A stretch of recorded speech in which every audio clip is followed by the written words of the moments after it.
ಆತ್ಮೀಯ ವಿದ್ಯಾರ್ಥಿಗಳೇ, ದ್ವಿತೀಯ PUC ಪರೀಕ್ಷೆ 2025 ಎರಡನೇ ಪರೀಕ್ಷೆ ಅಕೌಂಟೆನ್ಸಿಗೆ ಸಂಬಂಧಪಟ್ಟಂತೆ PU ಬೋರ್ಡಿಂದ ಕೀ ಆನ್ಸರ್ ರಿಲೀಸ್ ಆಗಿದೆ. ಆ ಕೀ ಆನ್ಸರ್ ಹೇಗಿದೆ ಅಂತ ಈ ವಿಡಿಯೋದಲ್ಲಿ ನಾನು ನಿಮಗೆ ಹೇಳ್ತೀನಿ. ಸೊ ಕೀ ಆನ್ಸರ್ನ ಡಿಸ್ಕಸ್ ಮಾಡೋಣ. ಅದಕ್ಕೂ ಮುಂಚೆ ಪ್ರಶ್ನೆ ಪತ್ರಿಕೆ ಹೇಗಿದೆ ಅಂತ ನೋಡೋಣ ಬನ್ನಿ. ನೋಡಿ, ಇದು ಪ್ರಶ್ನೆ ಪತ್ರಿಕೆ. ಯಾರಿಗಾದ್ರು ಪ್ರಶ್ನೆ ಪತ್ರಿಕೆ ಬೇಕಾದರೆ ವಿಡಿಯೋ ಪಾಸ್ ಮಾಡಿ ನೋಡ್ಕೋಬೋದು. ಕ್ವಶನ್ ಪೇಪರ್ ಹೇಗಿದೆ, multiple choice question, fill in the blanks, ಮತ್ತು ಮ್ಯಾಚ್ ದ ಫಾಲೋಯಿಂಗ್ ಕೊಟ್ಟಿದ್ದಾರೆ, ಒನ್ ವರ್ಡ್ ಆನ್ಸರ್, ಮತ್ತು 2 ಅಂಕದ ಪ್ರಶ್ನೆಗಳು ಹೀಗಿದೆ. ಮತ್ತು 6 ಮಾರ್ಕ್ಸ್ ಕ್ವಶನಲ್ಲಿ ಪ್ರಾಡಕ್ಟ್ ಮೆಥಡ್ ಕೇಳಿದ್ದಾರೆ ಮೊದಲನೇ ಪ್ರಶ್ನೆ, ಎರಡನೇದು ಗೇನ್ ರೇಷಿಯೋ ಕೇಳಿದ್ದಾರೆ, ಮೂರನೇ ಪ್ರಶ್ನೆ ಡೆತ್ ಆಫ್ ಪಾರ್ಟ್ನರಿಂದ ಡಿಸೀಸ್ ಪಾರ್ಟ್ನರ್ ಕ್ಯಾಪಿಟಲ್ ಅಕೌಂಟ್, ಅಂದರೆ ಡೆತ್ ಆಗಿರೋ ಪಾರ್ಟ್ನರ್ ಅಶ್ವಿನಿ ಕ್ಯಾಪಿಟಲ್ ಅಕೌಂಟ್ ಕೇಳಿದ್ದಾರೆ. ಮುಂದಿನ ಪ್ರಶ್ನೆ statement of profit or loss ಕೇಳಿದ್ದಾರೆ, statement of profit or loss. ಮುಂದಿನ ಪ್ರಶ್ನೆ cash flow from operating activity indirect method ಕೇಳಿದ್ದಾರೆ. ನೆಕ್ಸ್ಟ್ 8 ಅಂಕದ ಪ್ರಶ್ನೆಗಳಲ್ಲಿ ಮೊದಲನೆಯ ಪ್ರಶ್ನೆ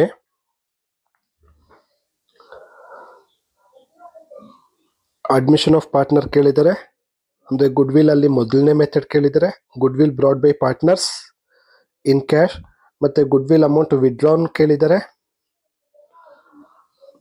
ಮತ್ತು ಎರಡನೇ ಪ್ರಶ್ನೆ ಡಿಸಲ್ಯೂಷನ್ ಆಫ್ ಪಾರ್ಟ್ನರ್ಶಿಪ್ ಕೇಳಿದ್ದಾರೆ, ಎರಡನೇ ಪ್ರಶ್ನೆ.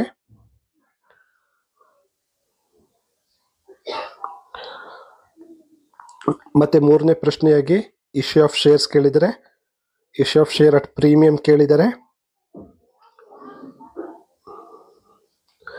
ನಾಲ್ಕನೇ ಪ್ರಶ್ನೆ ಡಿಬೆಂಚರ್ ಬಗ್ಗೆ ಕೇಳಿದ್ದಾರೆ.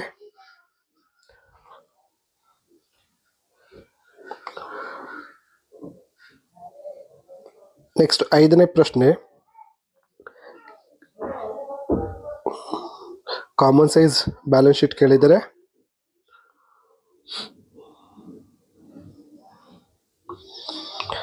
ಮತ್ತೆ ಕಡೆಯದಾಗಿ ರೇಷಿಯೋ ಅನಾಲಿಸಿಸ್ ಅಲ್ಲಿ quick ratio, proprietary ratio, fixed asset turn over ratio, working capital turn over ratio, book value per share, dividend payout ratio ಇದಕ್ಕೆ ಸಂಬಂಧಪಟ್ಟಂತೆ ಪ್ರಶ್ನೆಯನ್ನು ಕೇಳಿದ್ದಾರೆ. ಸೊ ಇದಿಷ್ಟು ಪ್ರಶ್ನೆ ಪತ್ರಿಕೆ. ನೋಡಿ, ಇದಕ್ಕೆ ಆನ್ಸರ್ ಕೊಟ್ಟಿದ್ದಾರೆ. ಮೊದಲನೇ ಪ್ರಶ್ನೆಗೆ ಉತ್ತರ ಸ್ಟ್ಯಾಂಪ್ ಆಕ್ಟ್. ಸುಮಾರು ವಿದ್ಯಾರ್ಥಿಗಳು ಪಾರ್ಟ್ನರ್ಶಿಪ್ ಆಕ್ಟ್ ಅಂತ ತಪ್ಪಾಗಿ ಹಾಕಿರ್ತಾರೆ. ಸರಿಯಾದ ಉತ್ತರ ಸ್ಟ್ಯಾಂಪ್ ಆಕ್ಟ್ ಆಗಿತ್ತು. ನಮ್ಮ ವಿಡಿಯೋದಲ್ಲಿ ನಾವು ಸರಿಯಾದ ಮಾಹಿತಿಯನ್ನೇ ನೀಡಿದ್ವಿ. ಬೇಕಾದ್ರೆ ನಮ್ಮ ವಿಡಿಯೋವನ್ನು ಒಂದ್ಸಲ ನೀವು ಚೆಕ್ ಮಾಡ್ಬೋದು. ಎರಡನೇ ಪ್ರಶ್ನೆ ಉತ್ತರ ಆಪ್ಷನ್ ಡಿ 3:2. ಮೂರನೇ ಪ್ರಶ್ನೆ ಉತ್ತರ ಆಪ್ಷನ್ ಸಿ 60,000 ಆಗಿರುತ್ತೆ. ನಾಲ್ಕನೇ ಪ್ರಶ್ನೆಗೆ ಉತ್ತರ ಇನ್ವೆಂಟ್ರೀಸ್ ಆಗಿರುತ್ತೆ ಆಪ್ಷನ್ ಡಿ. 5ನೇ ಪ್ರಶ್ನೆಗೆ cash receipt from sale of goods and rendering services ಆಗಿರುತ್ತೆ. ಮತ್ತು ಎರಡನೇ ಮೇನ್ ಮೊದಲನೇ ಪ್ರಶ್ನೆಗೆ ನ್ಯೂ ಪ್ರಾಫಿಟ್ ಶೇರಿಂಗ್ ರೇಷಿಯೋ ಆಗಿರುತ್ತೆ. 7ನೇ ಪ್ರಶ್ನೆ ಡೆತ್ ಆಗಿರುತ್ತೆ. 8ನೇ ಪ್ರಶ್ನೆ ಡಿಸ್ಕೌಂಟ್ ಆಗಿರುತ್ತೆ. 9ನೇ ಪ್ರಶ್ನೆ ಫೈನಾನ್ಷಿಯಲ್. 10ನೇ ಪ್ರಶ್ನೆ ಪ್ರಾಫಿಟಬಿಲಿಟಿ ಆಗಿರುತ್ತೆ. ಮತ್ತು ಮ್ಯಾಚ್ ದ ಫಾಲೋಯಿಂಗ್ ನೋಡಿ. ಎ ಪಟ್ಟಿಯಲ್ಲಿ ಪಾಯಿಂಟ್ ಎಗೆ ಸರಿಯಾದ ಉತ್ತರ ಆಪ್ಷನ್ 6 ಆಗಿರುತ್ತೆ. ಪಾಯಿಂಟ್ ಬಿಗೆ ಸರಿಯಾದ ಉತ್ತರ ಆಪ್ಷನ್ 5 ಆಗಿರುತ್ತೆ. ಪಾಯಿಂಟ್ ಸಿಗೆ ಆಪ್ಷನ್ 4, ಪಾಯಿಂಟ್ ಡಿಗೆ ಆಪ್ಷನ್ 3, ಪಾಯಿಂಟ್ ಎಗೆ ಆಪ್ಷನ್ 2 ಆಗಿರುತ್ತೆ. ಸೊ ಇದು ಮ್ಯಾಚ್ ದ ಫಾಲೋಯಿಂಗ್ ಆಗಿರುತ್ತೆ. ನೆಕ್ಸ್ಟು 4ನೇ ಮೇನಲ್ಲಿ ಪ್ರಶ್ನೆ 12 ಇದಕ್ಕೆ by transferring its balance to all partners capital account ಆಗಿರುತ್ತೆ. ಅಥವಾ ಹೀಗೂ ಬರೀಬೋದು, in case of profit will be credited to partners capital account. In case of loss will be debited to partners capital account. ಅಂದರೆ profit ಅಥವಾ ಲಾಸನ್ನು partners capital ಅಕೌಂಟ್ಗೆ transfer ಮಾಡುವ ಮೂಲಕ ಅಕೌಂಟನ್ನು ಕ್ಲೋಸ್ ಮಾಡ್ತೀವಿ ಅಂತ ಬರೀಬೋದು. ನೆಕ್ಸ್ಟು 13ನೇ ಪ್ರಶ್ನೆಗೆ ಉತ್ತರ 1 ಪರ್ಸನ್ ಕಂಪನಿ OPC ಕೇಳಿದ್ರು. ಎಕ್ಸ್ಪೆನ್ಷನ್ನು 1 ಪರ್ಸನ್ ಕಂಪನಿ ಆಗಿರುತ್ತೆ. 14ನೇ ಪ್ರಶ್ನೆಗೆ ಉತ್ತರ ಮ್ಯಾನೇಜರ್, ಲೆಂಡರ್ಸ್, ನೀವು ಇನ್ನು ಬರಿತೀವಿ ಅಂದರೆ shareholders, management, financial institution ಯಾವ್ದು ಬೇಕಾದ್ರೂ ಬರೀಬೋದು. 15ನೇ ಪ್ರಶ್ನೆಗೆ ಉತ್ತರ ಡೆಟ್ ಈಕ್ವಿಟಿ ರೇಷಿಯೋ, ಅಂದರೆ ಸಾಲ್ವೆನ್ಸಿ ರೇಷಿಯೋಗೆ ಉದಾಹರಣೆ ಕೇಳಿದ್ರು. Debt equity ratio. Next debt to capital employed ratio, ಅದು ಡೆಬಿಟ್ ಅಲ್ಲ, ಡೆಟ್ ಆಗುತ್ತೆ, DEBT, debt to capital employed ratio. 16ನೇ ಪ್ರಶ್ನೆಗೆ ಸರಿಯಾದ ಉತ್ತರ ಟ್ರೂ ಆಗಿರುತ್ತೆ. ನೆಕ್ಸ್ಟ್ ಪಾರ್ಟ್ ಬಿ, 2 ಅಂಕದ ಪ್ರಶ್ನೆಗಳು. ಸೊ 17ನೇ ಪ್ರಶ್ನೆಗೆ according to section 4 of Indian partnership act 1932, partnership is relation between person who have agreed to share the profits of a business carried on by all or any of them acting for all.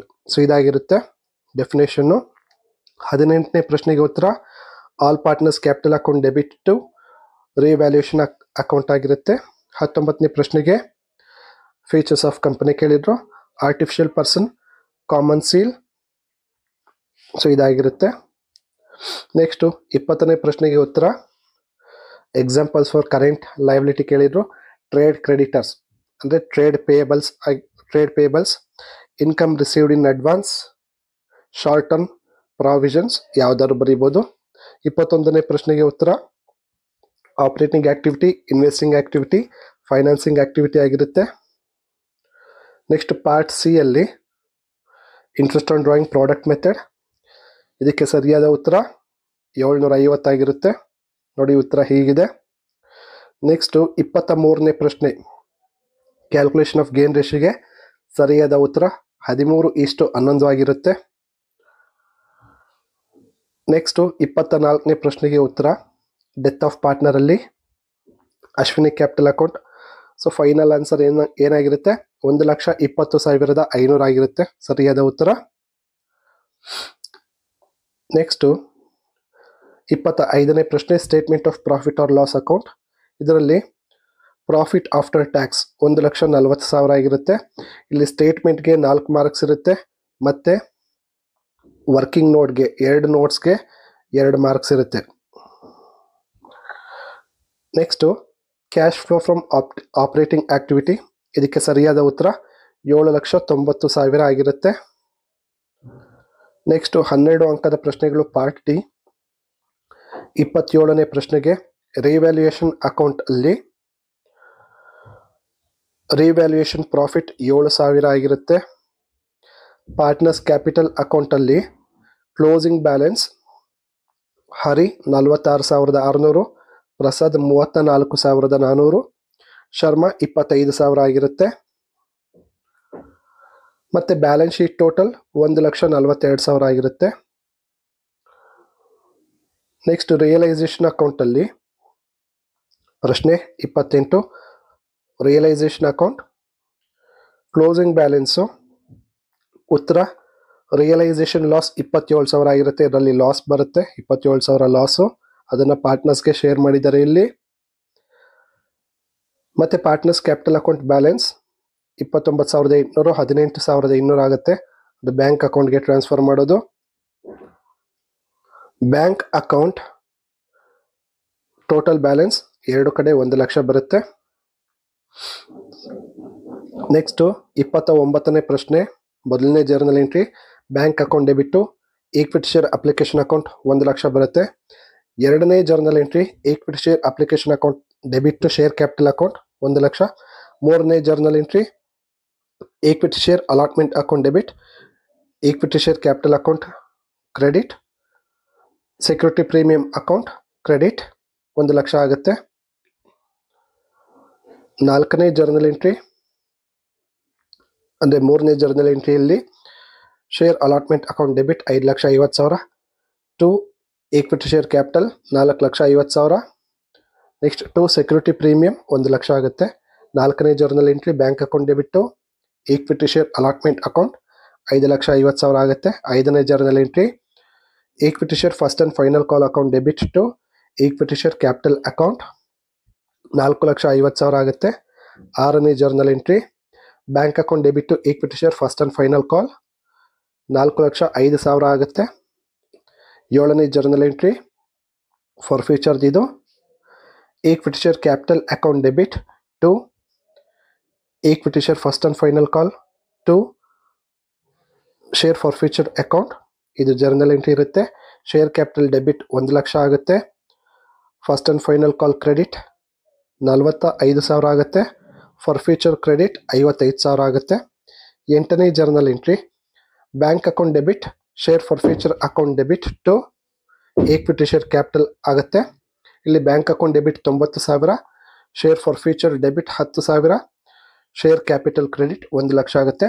Last journal entry share forfeiture account debit to capital reserve account 45,000 ಆಗುತ್ತೆ. 30ನೇ ಪ್ರಶ್ನೆ journal entry bank account debit to debenture application and allotment account 3,60,000 ಆಗುತ್ತೆ. 2ನೇ journal entry debenture application account debit discount on issue of debenture account debit to debenture account. ಇಲ್ಲಿ application debit 3,60,000 ಆಗುತ್ತೆ, discount 40,000 ಆಗುತ್ತೆ. Debenture ಅಕೌಂಟಲ್ಲಿ 4 ಲಕ್ಷ ಬರಿತೀವಿ. ಇದು ಮೊದಲನೇ ಕೇಸ್ಗೆ ಸಂಬಂಧಪಟ್ಟ ಪ್ರಶ್ನೆ. ಮತ್ತು ಪಾಯಿಂಟ್ ಬಿ 2ನೇ ಕೇಸ್ಗೆ ಸಂಬಂಧಪಟ್ಟ journal entry bank account debit to debenture application and allotment account 4,40,000 ಆಗುತ್ತೆ. 2ನೇ ಜರ್ನಲ್ ಎಂಟ್ರಿ 2ನೇ ಕೇಸ್ಗೆ ಸಂಬಂಧಪಟ್ಟಂತೆ debenture application and allotment account debit to debenture account to security premium account. So ಇಲ್ಲಿ ಡಿಬೆಂಚರ್ ಅಲಾಟ್ಮೆಂಟು 4,40,000 ಆಗುತ್ತೆ, ಡಿಬೆಂಚರ್ ಅಕೌಂಟ್ 4 ಲಕ್ಷ ಆಗುತ್ತೆ, security premium 40,000 ಆಗುತ್ತೆ. Next 3ನೇ ಕೇಸ್ಗೆ ಸಂಬಂಧಪಟ್ಟಂತೆ ಮೊದಲನೇ journal entry bank account debit to debenture application and allotment account 4,40,000 ಆಗುತ್ತೆ. 2ನೇ journal entry debenture application and allotment account debit 4,40,000, loss on issue of debenture account debit 40,000, to debenture account 4 lakh, to premium on redemption of debenture account 40,000, to security premium account 40,000 ಆಗುತ್ತೆ. ಇದು journal entry ಆಗಿರುತ್ತೆ. ಮತ್ತು ಕಡೆಯ case ಮೊದಲನೇ journal entry bank account debit to debenture application and allotment account 4 lakh. 2ನೇ journal entry debenture application and allotment account debit to debenture account 4 lakh ಆಗುತ್ತೆ. Next common size balance sheet. ಇಲ್ಲಿ ನೋಡಿ ಲಯಬಿಲಿಟಿ ಸೈಡ್ ನೋಡಿದ್ರೆ 2 ವರ್ಷ ಸೇಮ್ ಬರುತ್ತೆ, ಅಂದರೆ percentage. First year 50 ಅಂದರೆ share capital 50%, reserves and surplus 12.5%, long term borrowing 25%, short term borrowing 12.5%. First year second year same ಇದೆ. Next asset side non current ಅಸೆಟಲ್ಲಿ tangible asset first year 43.75, second year 40%, intangible asset 18.75, second year 20%, current ಅಸೆಟಲ್ಲಿ inventories 25% first year, second year 25%, other current asset first year 12.5%, second year 15% ಆಗುತ್ತೆ. Next last ಪ್ರಶ್ನೆಯ ಉತ್ತರ quick ratio 1.5:1, proprietary ratio 0.88:1, fixed asset turn over ratio 0.75 times, working capital turnover ratio 3 times, book value per share 12.5 rupees 12.5, dividend payout ratio 0.60 ಇಷ್ಟಾಗಿರುತ್ತೆ. So ಇದು ಎಲ್ಲ ಪ್ರಶ್ನೆಗಳಿಗೂ ಉತ್ತರ ಈ ರೀತಿ ಇರುತ್ತೆ. ಯಾರ್ಯಾರು ಇನ್ನೂ ನಮ್ಮ ಚಾನಲನ್ನು ಸಬ್ಸ್ಕ್ರೈಬ್ ಮಾಡ್ಕೊಂಡಿಲ್ವೋ ದಯವಿಟ್ಟು ನಮ್ಮ ಚಾನಲನ್ನು ಸಬ್ಸ್ಕ್ರೈಬ್ ಮಾಡ್ಕೊಳ್ಳಿ. ಮುಂದೆ ಅಕೌಂಟೆನ್ಸಿ ಸಿಲೆಬಸ್ಗೆ ಸಂಬಂಧಪಟ್ಟಂತೆ ಕ್ಲಾಸಸ್ನ ಮಾಡ್ತಾ ಇದ್ದೀವಿ. ಸೊ ಆ ಕ್ಲಾಸಸ್ ನಿಮಗೆ ತುಂಬ ಬೆನಿಫಿಟ್ ಆಗುತ್ತೆ. ಸೊ ಹಾಗಾಗಿ ದಯವಿಟ್ಟು ನಮ್ಮ ಚಾನಲನ್ನು ಸಬ್ಸ್ಕ್ರೈಬ್ ಮಾಡ್ಕೊಳ್ಳಿ. ನಿಮ್ಮ ಸ್ನೇಹಿತರಿಗೂ ಕೂಡ ವಿಡಿಯೋವನ್ನು ಶೇರ್ ಮಾಡಿ. ಧನ್ಯವಾದಗಳು.